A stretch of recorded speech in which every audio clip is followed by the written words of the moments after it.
Hi, this is Jarrod Walker, and you're listening to Bluegrass Jam Along, the podcast for anyone and everyone who plays bluegrass.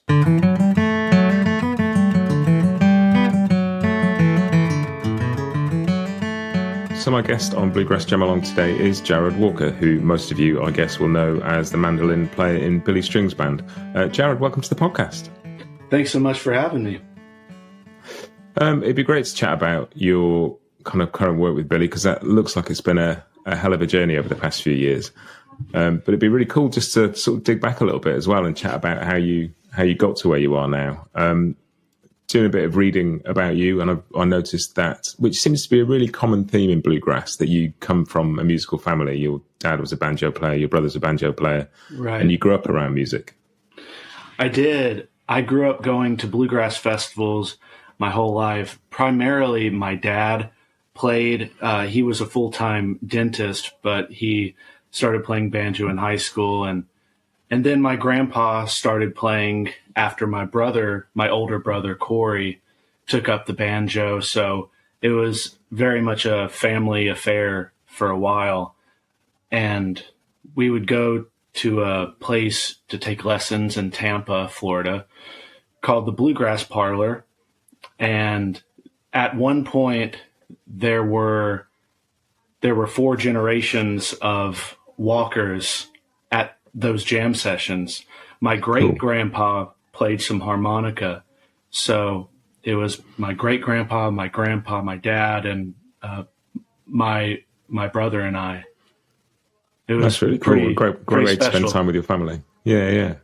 And I interviewed Chris Eldridge a while ago, and he mentioned your brother because he's been working with him. And he said, "Do you know Corey Walker?" And I said, "No, I don't think I do." And then I realised I do, because I've seen him on my little laptop screen throughout sort of the last couple of years playing with David Greer on his live streams.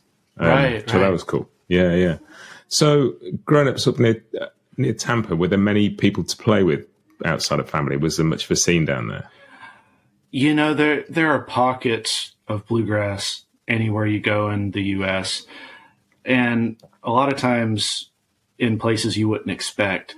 A lot of great fiddle players have come out of Florida, especially fiddle players for some reason. You know, Chubby Wise and Vassar Clements and Aubrey Haney and bunch of really good ones have come out of that area. But as far as a bustling scene, I wouldn't say Florida is the place to go if you want to pursue a career in bluegrass. But there were always people to play with. You just got to look and find where they are. Yeah. And were you sort of kind of hooked from an early age, or did it, did you have lots of other interests as a kid and it sort of eventually emerged as a main thing? You know, when I first started playing, it was more of just something I had to do. It was like another one of my chores. You know, you gotta wash the dishes, and you gotta fold some laundry, and you gotta practice the tunes that you know, because at 7 years old, I was more interested in getting that stuff out of the way so I could play Nintendo. And, yeah. You know, at that age, I was very apathetic about it, but I grew to really love it a couple of years into it, especially after going to a contest, and which is where I met Sierra Hull and a few other people. But she was so good right off the bat, and she was, like a year older than me, so that kind of inspired me to work a little bit harder, and Yeah, there's definitely something about that thing when you're a kid of doing something in isolation and then seeing how other people perform and, what sort of standard other people are, and it can really sort of get you motivated, can't it? And so you mentioned meeting Sierra Hull at a contest. Who were the people you listened to? Who were your sort of favorite players as a kid? Well, around that time is when Nickel Creek really started breaking out. And for me, being a young, aspiring mandolin player, to hear Chris Thile just doing something completely different was very, very inspiring to me, and it resonated with me more than some of the older stuff at that time. And I always liked Sam Bush, and my dad would play a lot of Bela Fleck records, which Sam was the drum machine for all that stuff. And I'd say Ronnie McCoury was a big influence on me too. That was one thing that we could all listen to in the car. You know, everybody agreed on a few things, which was Alison Krauss and Union Station and the Del McCoury Band. And I guess the Newgrass Revival too. Those were easy sells, you know, all around the table, you know. Yeah, cool. And I think I read somewhere that you took a lesson from Chris Thile when you were a teenager. Is that right? Yeah, I did. I was very fortunate to go to the Mandolin Symposium, which is no longer in existence, but that was in Santa Cruz, California.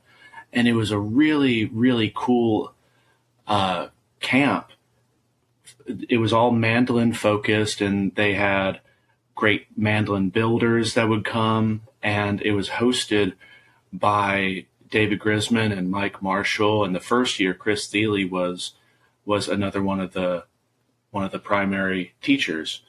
And so I was able to get a lesson from Chris, and got a lesson from Mike Marshall when I was there, you know, just, you know, which a lot of that stuff I still apply in my playing today, you know, chords and just, you know, I remember one of the first things that we worked on, Chris and I, was he wanted me to, you know, just choose a song that I knew, a fiddle tune, and we would just go through that and just kind of talk about it. And I realized that, you know, I started playing it really fast, you know, as kids do. Kids like to play music really fast because it's fun. Still is. Yeah.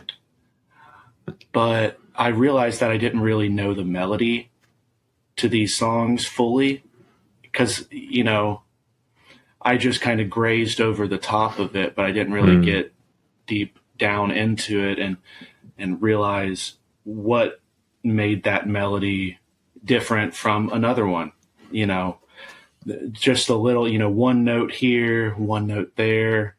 That's the difference in a lot of these fiddle tunes, because most of them are 1-4-5 GCD, you know, and some variation. But that is something that really stuck with me. It took me a while to apply, really, but yeah, that was a really cool experience. Very similar conversation with Brian Sutton. I take lessons from Brian as part of the Artist Works thing, and he's just sort of talking about how many notes you can take out of a tune and still recognize it. Like, what is the essence? Which are those particular key notes that make that tune that tune? And I'd never thought about it, and it's incredible. Sort of just opens your eyes to what the structure of something is and what it all hangs off in a way that I'd never even thought about before. Absolutely. Yeah, there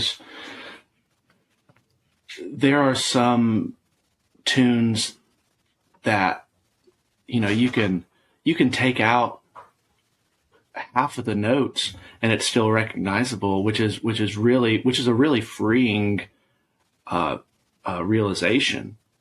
There's the best example that comes to mind for me is in New Camptown Races, which is a Frank Wakefield tune.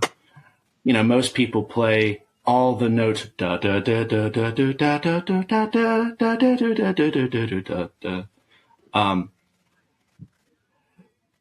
Actually, that's that. I just hummed a different song, but nonetheless, on a lot of those songs, Frank will take out a lot of notes, and it's hard to demonstrate without an instrument right in front of me.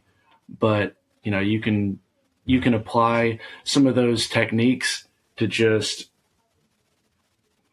almost use your pick like a fiddle bow, you know, and not, you know, it's okay to have your finger in one place and you have your right hand going. and you still get the integrity of the song. I don't know if anything I just said made any sense. But No, totally. It's and I think particularly on, with bluegrass tunes, and particularly on mandolin, where there's that kind of constant motion thing going on, and with the sort of alternate picking, even as a guitarist, you're sort of making the movement even if you're not playing the note, and it's a freeing thing. I found that. I think it was actually New Camptown Races I was talking to Brian about as part of the lesson, because it feels like it's a lot of notes in that tune.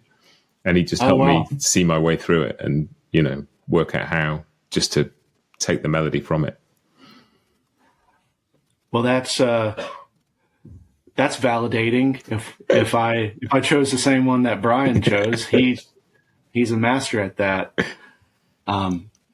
It's really nice to know that you can do that. It makes your job a lot easier. And oftentimes it's more musical because your brain can only process so many notes at once, and it can be a little bit of sensory overload if you try and cram all of that stuff into one tune. But you see these fiddle players and they just have these long bow techniques, and it's really nice. And, in lieu of a guitar or a mandolin having any kind of real sustain, to use that approach and hold a note twice or three times as long as you normally would, it adds another layer of depth to your playing, I feel. Yeah, and I think you're sort of maybe skipping ahead a bit here, but one of the things I was going to talk to you about is in your style, I noticed you use tremolo, for example, more than a lot of people do, and double stops, and there's a definite just that sort of conscious taking your time with things sometimes and not just rushing on to the next note all the time. And I don't know if that's something that you consciously sort of chose to do, or if it's something that's just developed as you've gone, but it feels like something you employ more than a lot of mandolin players do now. Well, I think the modern style of mandolin, give or take, is more centered around playing a lot of eighth notes. But the early, like Bill Monroe and a lot of the early players like Frank Wakefield or a lot of other players use tremolo a lot more prevalently. And I have kind of tried to use some of those same techniques to where it has the integrity of bluegrass with the double stops and with the, oftentimes there's a choppiness, like a syncopated thing that is not even perfectly in time, and it's not necessarily the most clean, but it evokes a certain kind of emotion that can be lost when your focus is how clean can I make this? How perfect can I play? I feel like that can take away from the music itself, because cleanliness is not music per se. It's just something that you can apply to music. You should be able to play clean, but it's okay to intentionally choose to play messier. You look at like Keith Richards, he's by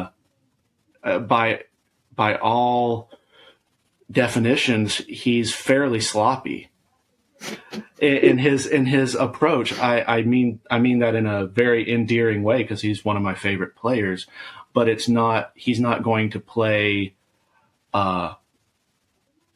like Steve Vai or somebody who can really just play just so many notes and so clean. And there's a art to that too. But generally I'm drawn to the players who are a little bit more rough around the edges, and that's something that's a taste of mine that is somewhat developed in the past, 10 or so years. I didn't always feel like that. Yeah. And I guess harking back to that, I think sometimes when you are younger, you are really impressed by speed and cleanliness, and just because at first you think, oh, that's just incredible to be able to do that, which of course it is. But then as you develop as a musician yourself and start to make your own choices and look for the things that please you in other people's music, you sort of develop your own style and your own taste that goes beyond that. And like hopefully that's something that keeps developing through your musical life. Right. Well, it's something that I'm constantly trying to work on, because there is a certain balance that you have to adhere to. There's a real difficulty trying to play authentic sounding bluegrass that is simultaneously, it's like you have to have one foot in the old world and one foot set in, the current times, which is tough because a lot of the language in bluegrass songs is very old timey. And, I've never milked a cow and I've never, churned butter, but there's a way to, there are certain themes, like you can always talk about love, you can talk about loss, but talking about trains, then you start getting into a territory where it's like, do I really know what I'm talking about here? Like I've never, rode on the rails, like they did back in the day. But there is a certain balance that I think you can strike, which it's really tough to write a simple song. I've come to find out one that is authentic to you. And for me, I like a lot of modern music. And I think there's a way to happily marry the two. Yeah. And that sort of songwriting thing, is something else that, sort of struck me, because you've got writing credits on sort of previous, on the last Billy Strings album, but you've certainly got quite a few on the recent one. And like Red Daisy is a great example of a recent song that has a definite old soul to it. It's a song that could have in many ways been written a long time ago, and yet it feels utterly of these times as well. Yeah, that is one that my good friend Christian Ward and I wrote, and it started out as a song called Black Daisy because we had a black Labrador retriever in my family, and Christian was visiting from out of town. And so, I think my family and I were off at church, and he was, back at the house trying to do some songwriting. I was like, well, maybe we should, I think red sounds better. And then, maybe maybe it can mean a flower at that point. But that was somewhat of a challenge that we decided to write a song that sounded like a Stanley Brothers song. And you really have to write within a certain box to make it sound like that style, but there are so many great writers who wrote within that box where you can kind of tap into it. Like there are certain words that are tough to use. Like you don't want to use headphone or, cell phone in the song because it kind of takes you out of that kind of vibe, but you can still talk about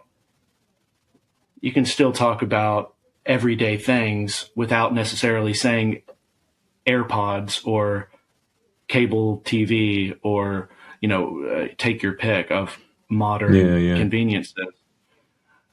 But I was happy with how that one turned out. It was definitely dancing between the two worlds. I think we did that one fairly successfully. A few people have thought that it was an old song, and that's the biggest compliment that you could give us for that song, because that's what we were trying to accomplish. So, and I guess that's maybe an interesting one, because the kind of audience you guys have is not entirely a bluegrass audience and not entirely not a bluegrass audience. So that knowledge of what is traditional repertoire versus not might be slightly different at your gigs than it is for some people. For sure. There's a huge bluegrass canon that I assumed most people knew who were at the shows. And come to find out, a lot of these people did not come from a bluegrass background, and they came more from the jam band or rock world. You know, people coming from all different worlds at these shows. But there's really never a time in my life that I remember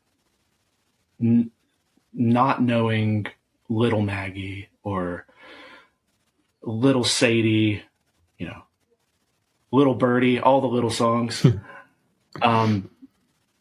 But these songs, to a lot of the people in the crowd, are fresh and brand new, where to me, before I joined Billy Strings, I would have been hesitant to play some of those songs because in my mind, it's almost like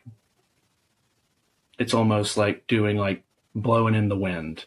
You know, everybody knows the song, and, you know, do we really want to hear that song again? And apparently, yes, people do want to hear those songs still.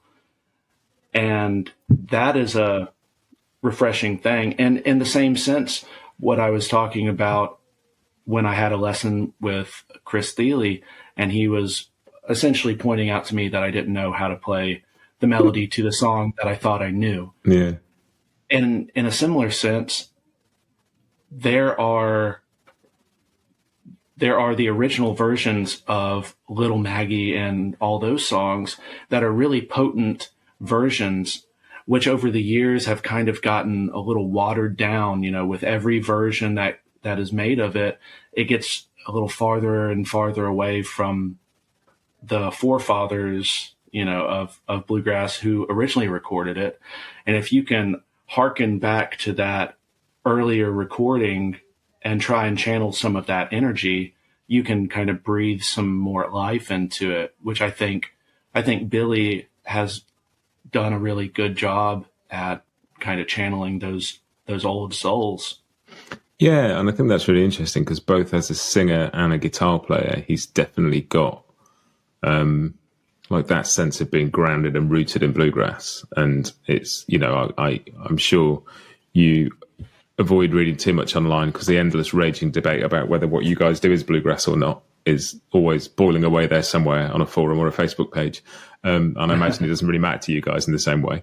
But, you know, I've seen videos of you guys play around a mic and it sounds bluegrass to me. I've seen videos of you guys playing in amphitheaters where everything's plugged in and going through pedals and it sounds like music. And like the two are part of the same thing. They're not, you know, you don't do it's all part of the same set. It's all part of the same record. It's all part of the same expression of who you guys are.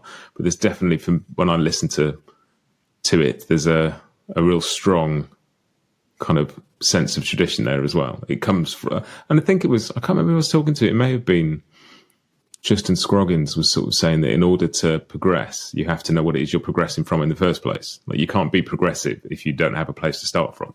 You have to sort of know the tradition to be progressive in the first place. Right. You know, Sam Bush said, I like this Sam Bush quote. He said, you can't play newgrass if you don't know how to play bluegrass, which is essentially the same thing that Tristan was saying.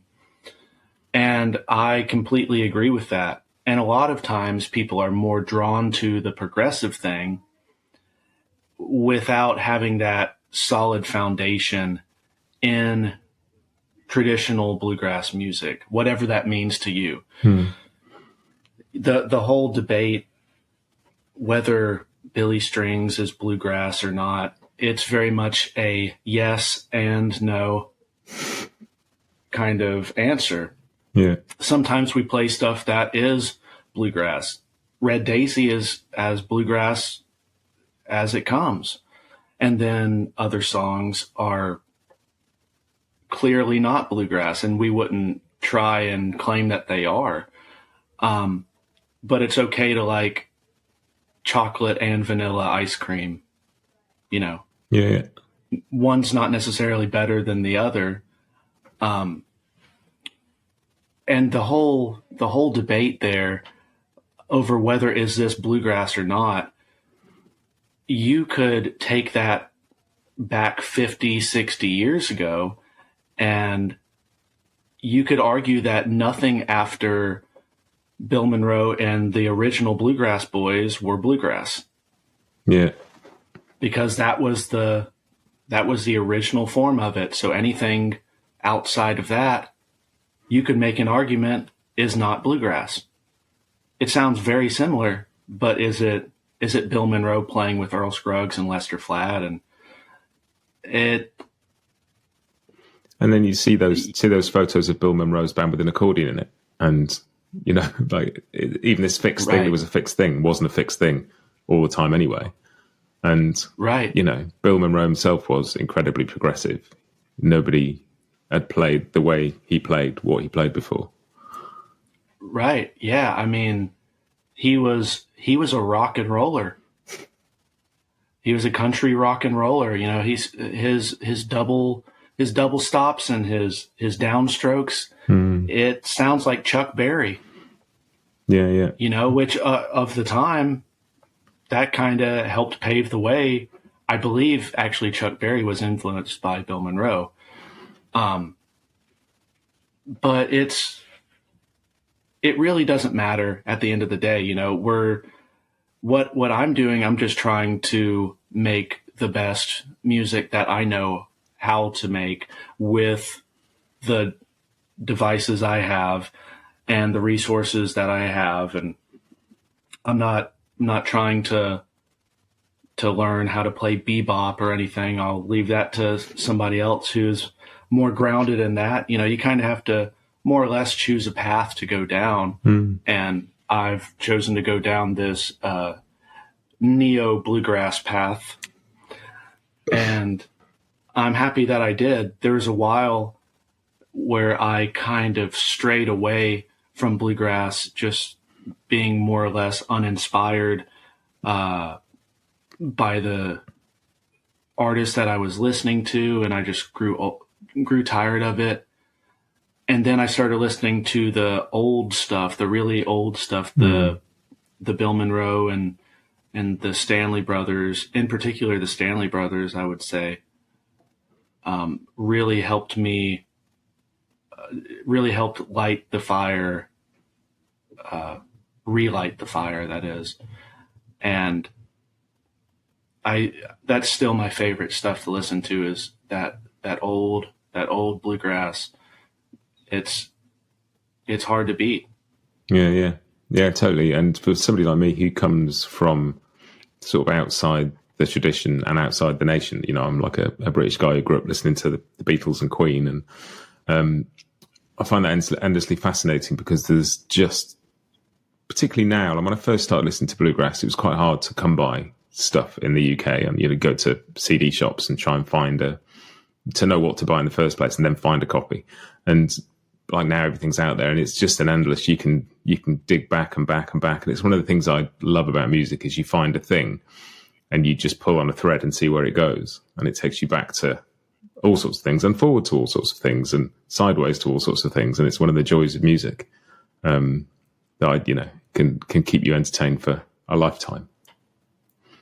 Absolutely. That's definitely one of the great things about living in Nashville, is there's such a wealth of country and bluegrass memorabilia and CDs and vinyl, and you meet people who are the grandson of this famous country singer, and you meet this songwriter, and they're just everybody. The house that I live in, that I'm doing this interview in, was built by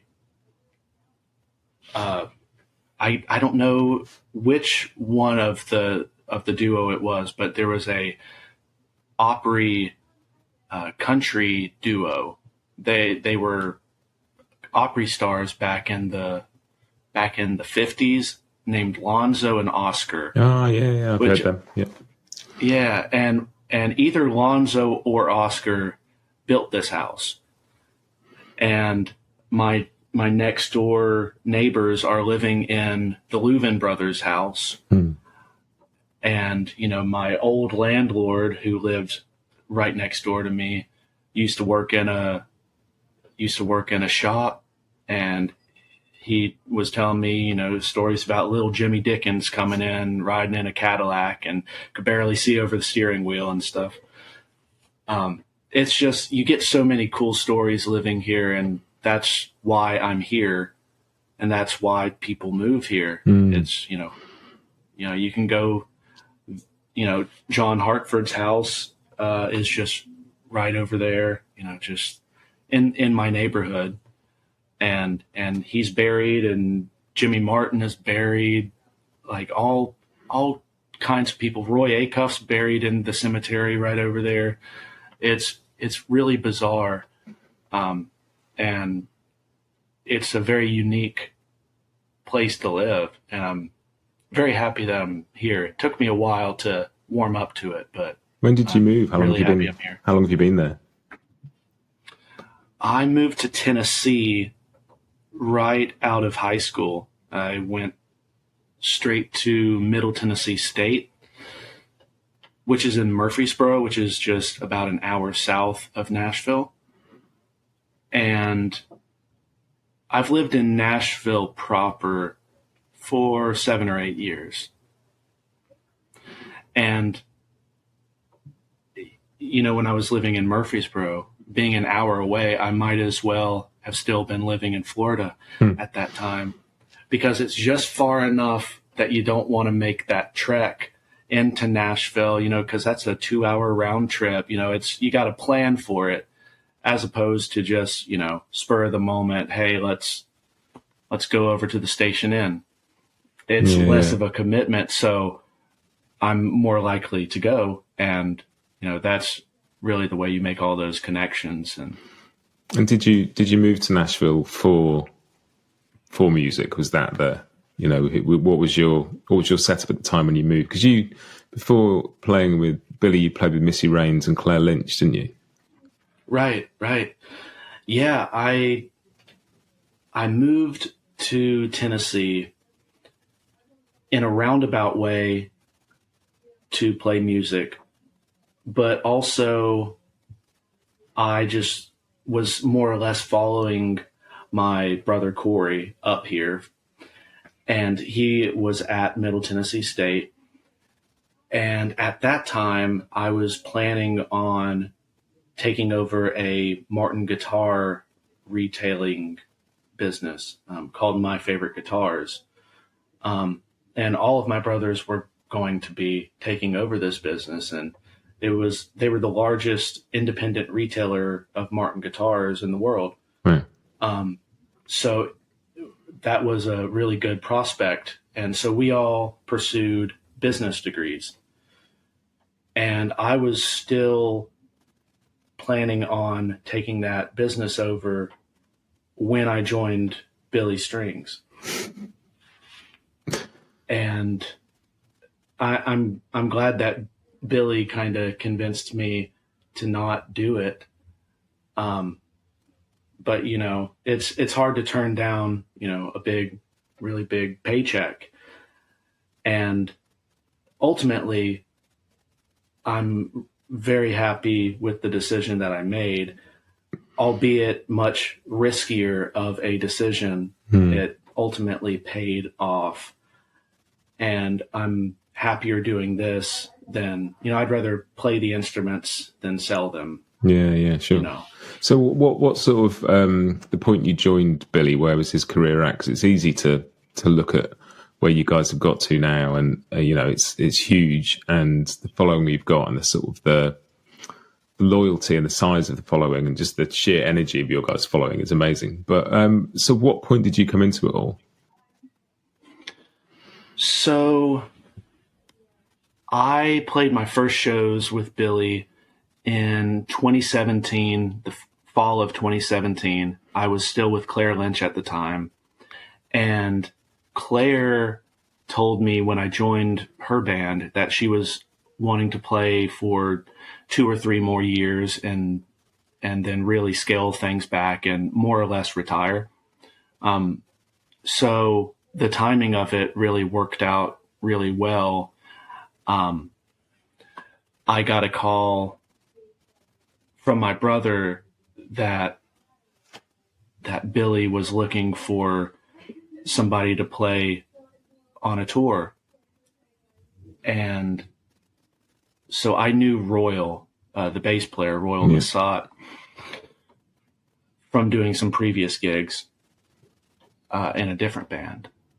And so I texted Royal and I called Royal, and pretty soon they were flying me out a couple days later to play some shows, and we went straight to Baltimore, and we were rehearsing on the sidewalk. We didn't really have time to go over a whole lot, but it was really fun. And even though it was more electrified and amplified than anything that I'd ever played in before, it was simultaneously more bluegrass than anything that I'd played in before. We were playing like songs like Slow Train, which is a Larry Sparks song, and I can't remember what all we played there, but songs like Sophrony and, Slewfoot, and songs that are very, very traditional bluegrass, which I was absolutely shocked and floored to see people singing along to these songs, and not sitting in chairs, but they were standing up. And that was something that was right away kind of a shock to the system, but it was simultaneously the most progressive and the most traditional gig that I'd ever been on at the same time, which I think is part of the formula to the success. Yeah, absolutely. And did the sort of the amplified side of things, was that a bit of a learning curve, or were you kind of used to playing plugged in at that point? No, I didn't have a DI. I didn't have a pickup. I had never done any of that stuff. And I had to get a pickup put in my mandolin in the day or two that I had home in between flying out. I told Royal, I was like, I've never needed a pickup before. I can just play into a microphone. And he's like, you're probably going to need a pickup. These crowds get pretty loud. And I was like, well, okay, I guess I'll do that. Sure. Fine. Whatever. And, obviously look at where things are at now. It would be impossible to just use microphones, which, people online, oftentimes they're like, if these guys were any good, they wouldn't have to use all this amplification. Tony Rice never used amplification, and like, oh, blah, blah, blah, keep on going. But it would be impossible to play into microphones in some of the rooms that we're playing in now. And people are there to have a good time. And a lot of times having a good time means screaming and hollering and shouting. And we all agree the sound of a microphone is better than the sound of a DI. And I wish that we could play to these crowds with solely using microphones, and that we could just get around one mic and we could all sing together, and we can, feel the push and the pull of each other's voices. That's bluegrass. It's hard to play bluegrass and have it feel the way that it's supposed to feel when you're playing with in-ears, and when you're separated, and it's you don't really get to hear the room. You just hear, you're very isolated, and you hear what you hear, what you tell the monitor guy, what you want in your ears. And a lot of times it's hard to know what you want. So yeah, if we could get away with playing into microphones and doing nothing else, no DIs, we would love to do that, because the tone of a microphone is always better than the tone of a DI. And the tone of an instrument in a room is better than the tone of an instrument into a microphone. Yeah. You know, but you can't play on stage with no microphones. You just can't do it. And you can't play to 5,000 people with SM 57s and 58s. You just can't do it. You can't crank them up enough. The whole room would be just a feedback tank.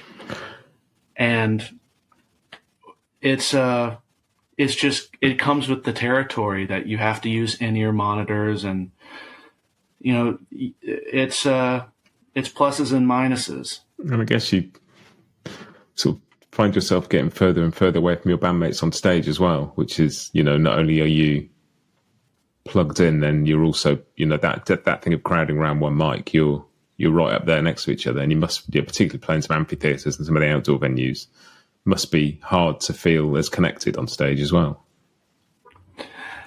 It is, for sure.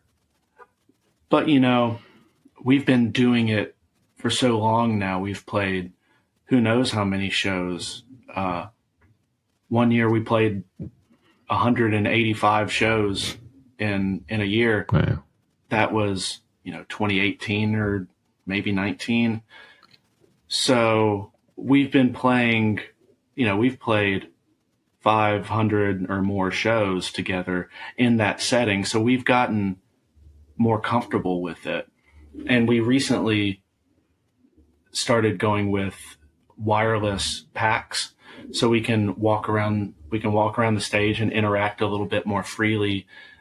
We're not as confined to our cables as we were before. Billy was able to move around in the past for like the past year or year and a half and some change, but that's a recent addition for us, and it's a little bit more interactive. Just being able to walk over, when the banjo is taking a solo, to walk over closer to him, I can feel the banjo a little bit better, and I don't know if I can really even hear it any better because my ears are plugged with in-ears, but it definitely seems to make a difference. And just there's nothing better than just being around one mic. And I guess the joy of it is that being plugged in, it allows you guys to experiment with some different sounds, which has become a big part of the live sound. And it's you can't do that with a microphone in the same way. And has it always been pedals and various additions to the sound always been part of the live set, or is that something that's grown more in recent years? Well, it was always there at some capacity. Billy was using pedals before any of us were, the rest of the band. I think through his connection to Green Sky Bluegrass.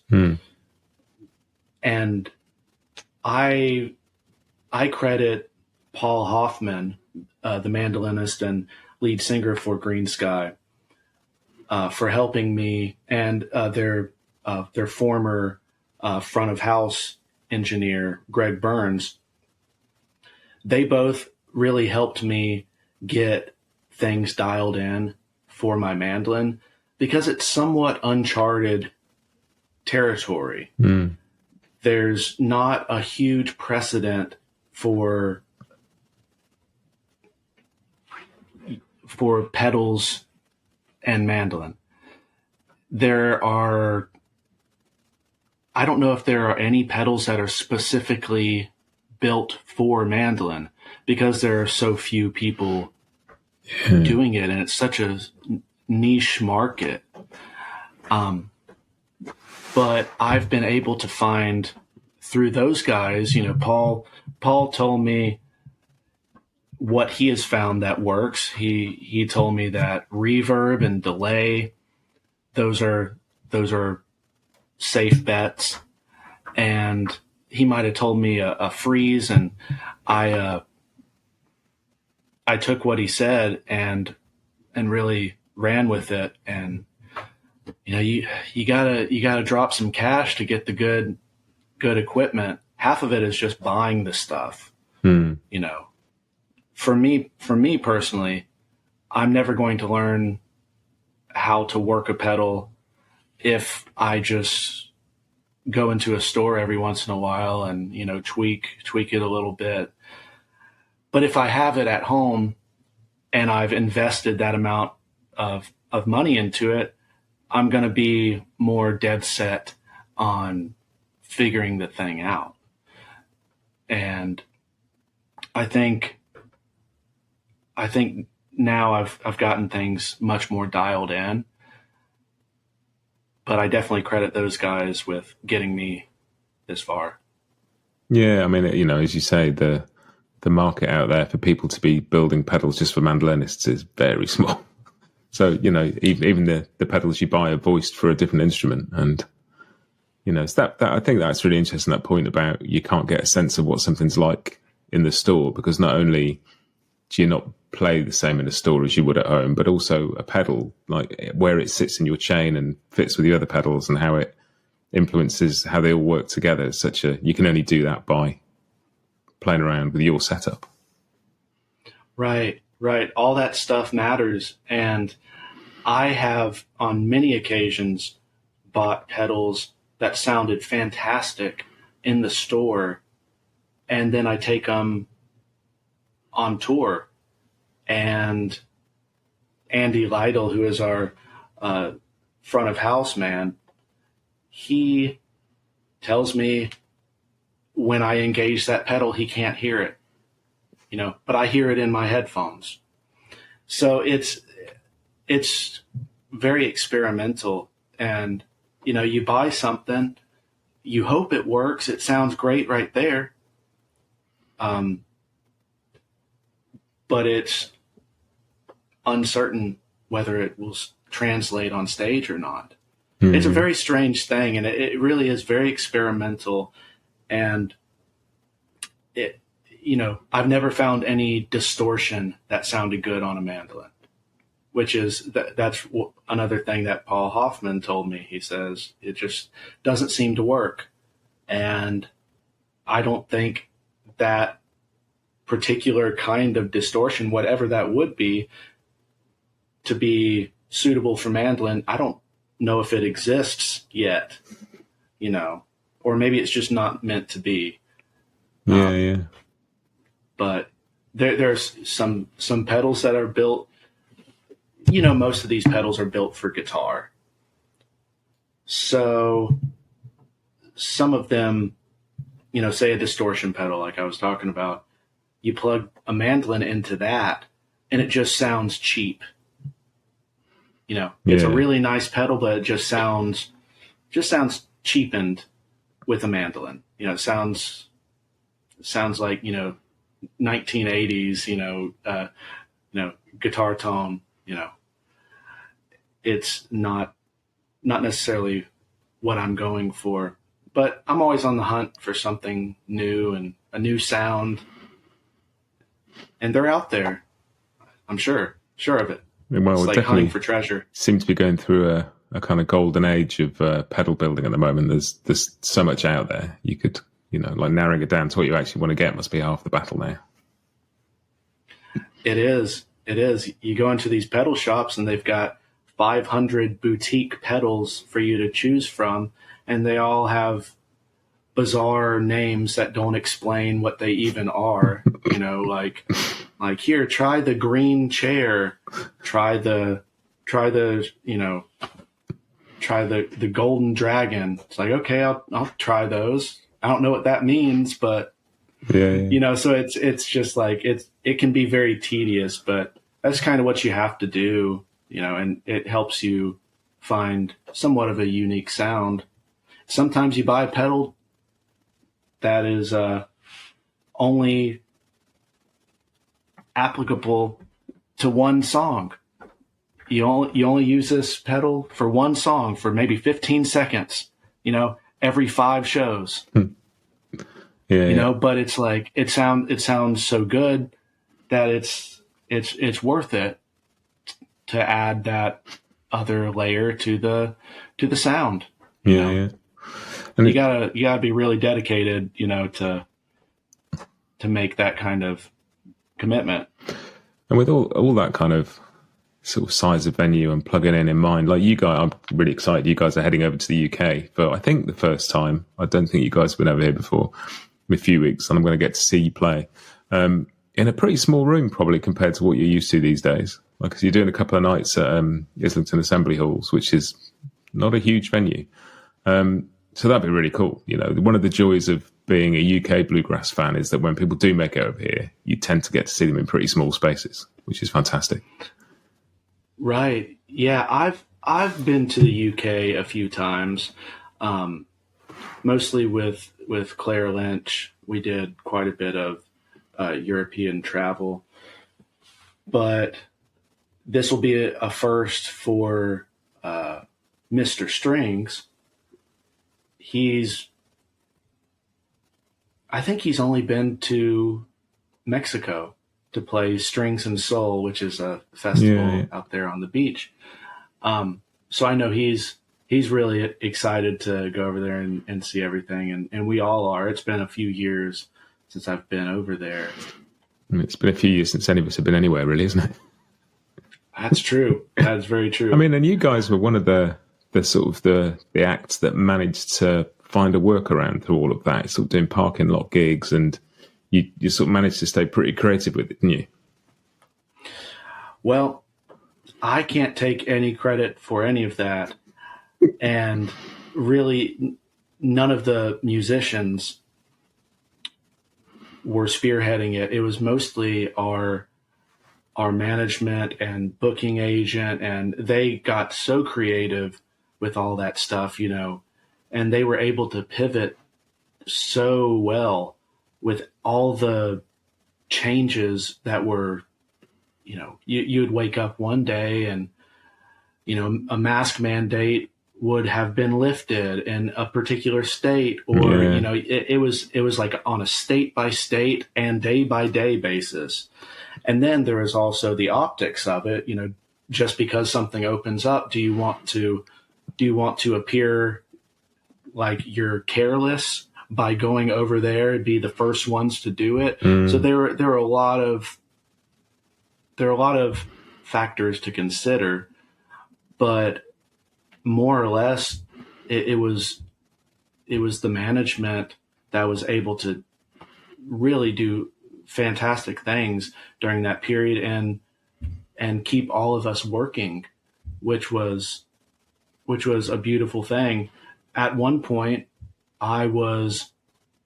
when things shut down, I started doing landscaping with my friend James Key, who's a great bluegrass singer and mandolin player and guitar player.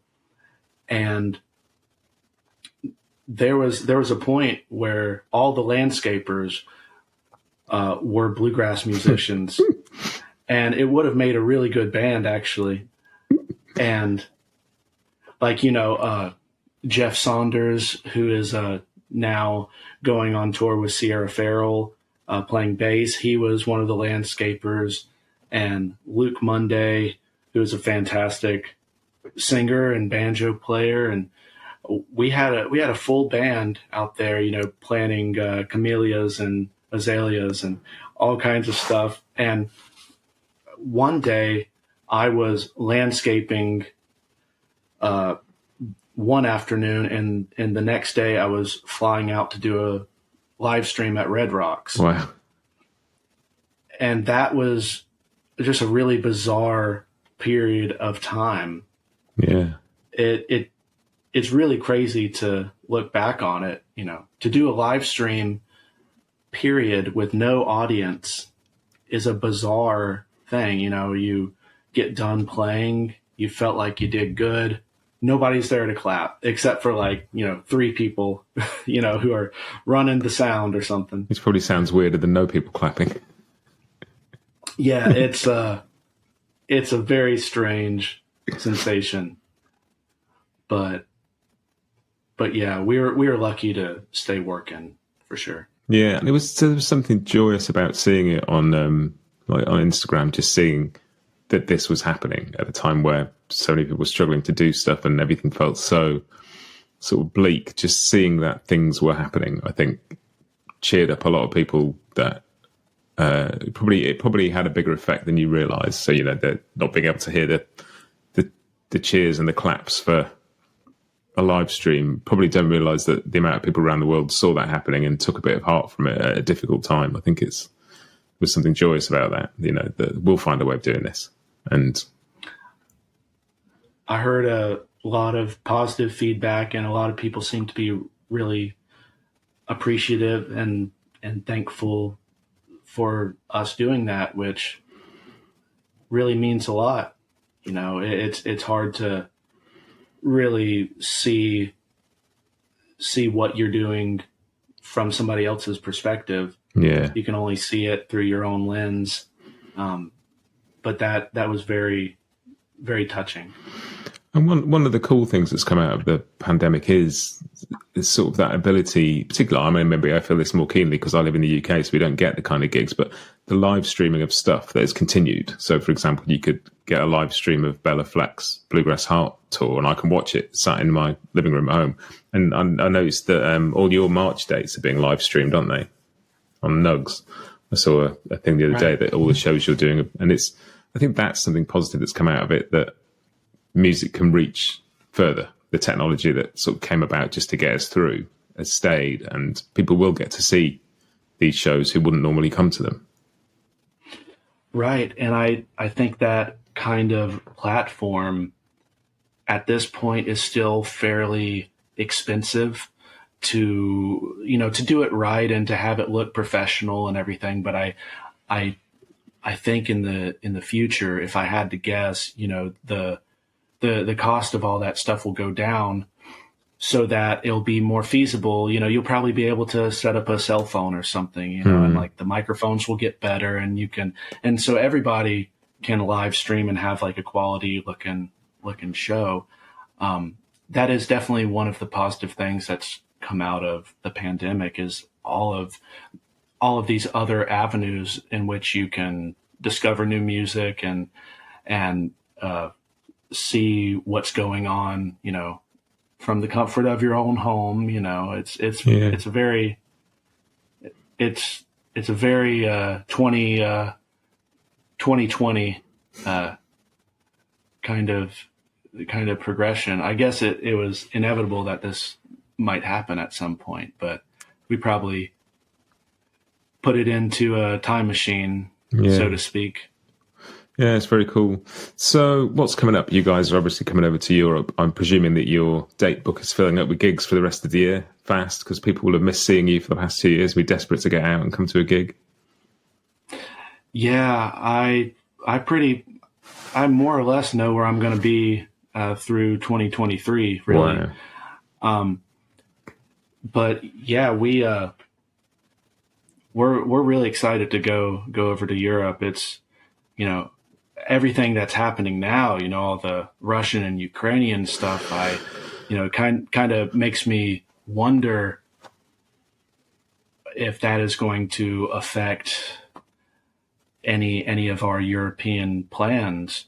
I don't know how things are looking over in the UK, but I know it's not all that far away from you guys. Yeah, and it's something that it feels like isn't going to go away quickly, and given the nature of the person instigating all of it, it could all be very volatile at any point. So yeah, I mean, fingers crossed. Right. But there's as little chaos and as little bloodshed as possible, and that it doesn't get as bad as people think it could. But right, we're only a few days into it. Right. I was trying to go to sleep last night, and I got a notification that Belarus was starting to back Russia, and it's granted, I don't know the politics all that well I don't know the history all that well, but it doesn't look good. That's for sure. Certainly makes me nervous. Yeah, and I think sort of harking back to that, we were talking about stuff that went on during the pandemic and seeing gigs still happening. And you were sort of saying it's really hard to gauge what feels responsible in terms of being the people going out and doing those gigs. But at these times, like, you know, we've been through 2 pretty dark years, and there's a new darkness looming, and people like that music is needed more than ever at times like that, and things that bring us together. And one thing that has come out of the pandemic is just this renewed sense for people to connect in whatever way that is, whether it's virtually or physically, and I think people are desperate to get back to live music and just sense that there's nothing like being in a room with a bunch of other people experiencing a thing that will only be there for that one night and then it's gone. And the live streams are great, but there's something about being in a room and knowing that one version of what you saw, nobody's not in that room is going to experience what you did. And it's a really life-affirming human thing, isn't it? And I think it's something we're all desperate to get back to.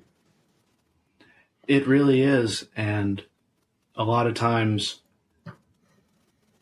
I will play something on stage that I don't remember doing. You know, that happens a lot. You know, you're trying your very best to come up with something that's musical and new and meaningful in the moment, and sometimes it works and sometimes it doesn't. And a lot of times we stumble upon some kind of interesting groove or some cool kind of jam thing that we all agree it sounded good, but we can't remember what it was. And we could go back and listen to it, but it's also, you know, listening back to yourself is, you know, it's not always fun to listen to yourself under a microscope. Definitely more not fun than fun. So, but it would be very beneficial to go back and listen to some of those things like, oh yeah, that really worked out. Let's try and do that again tonight. But I think there's also a certain amount of spontaneity that makes the music have a certain energy to it, you know, not knowing what's going to happen, and, you know, kind of, you know, have that, the illusion that you're about to fall off a cliff, but, you know, you never actually fall. You know? And that's always make it back. And that's what brings people to shows like yours. They don't come and see it once. They come and see, you know, you're playing 2 nights in London. There'll be, I'm sure, a fair chunk of the audience that's there for both of them, because you're going to get a different experience and a different moment, and, you know, watch you teetering on the edge of a different cliff for a bit. And it's the joy of it, you know, it's the joy of it. Thanks so much for doing this. It's been a joy. Been a really cool conversation, and thanks for making the time to do it. Absolutely. Thanks so much for having me. And fingers crossed, looking forward to seeing you guys on stage in a few weeks. Oh yeah. Yeah. I'll see you there.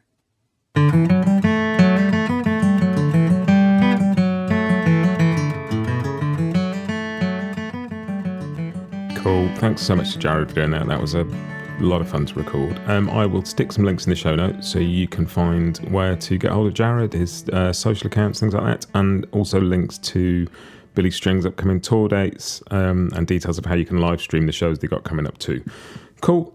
Been a blast as always. Looking forward to the next one. I will be back next week. Have a great week and happy picking.